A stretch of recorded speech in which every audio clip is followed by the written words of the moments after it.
来看较轻松的新闻，来食月饼。全台湾的中秋月饼市场最近这几年上称是啥物呢？两人酥，中华出名的这个肉包老店呢，用过中秋节卖这寡两人酥来卖。不过呢，今年决定跟他做头家上介意的月饼，除了用这个一斤400块的顶级人参果以外，佫有让头家珍藏这个红酒，敢若含量500克。另外，有一间两人酥店，头家当年呢，讲是酒国总统这个总铺师第3代月饼，伊的口感袂输呢北京店。讲今年因为风台关系，这两拢有起价，不过头家家己吸收成本，有真的老主顾拢收钱买，有的人呢一摆讲买12盒，大家拢要抢讲中秋的商机。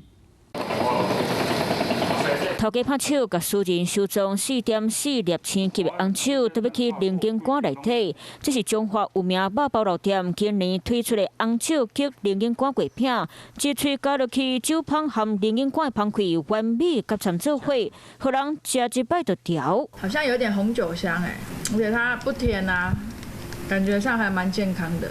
肉包店去年中秋节卖卖两人酥，不过因今年无做两人酥，推出红酒及人参果月饼，业者不是重品，要做出口味上了对月饼。我形容这么蛋黄酥太多了，我们做这个用最顶级的原料，大概拢超100桶，但是400多。另外，这间两人酥店头家是当年蒋总统请的道吉师傅第3代，伊传承阿公的月饼配方，口感袂输排队面店。一工就当卖5000盒，我订12盒。12盒，对，怎么一次订这么多啊？因为中秋到了送礼。知影这味真正的老顾客，去年就抢来买，今年拢会继续，因为风台关系有流起价，头家嘛家己吸收成本。今年的奶油大概涨了3、4成，蛋价的话大概涨了快2块，涨的部分都是由我们自己吸收。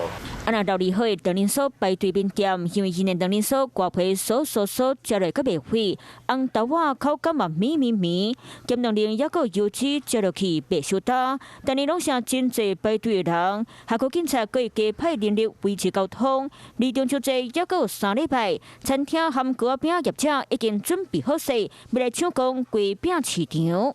Hello， 我是蒋欣梅。想要抢先掌握最及时的新闻资讯吗？赶快订阅、按赞、开启小铃铛，锁定华视新闻 YouTube 频道。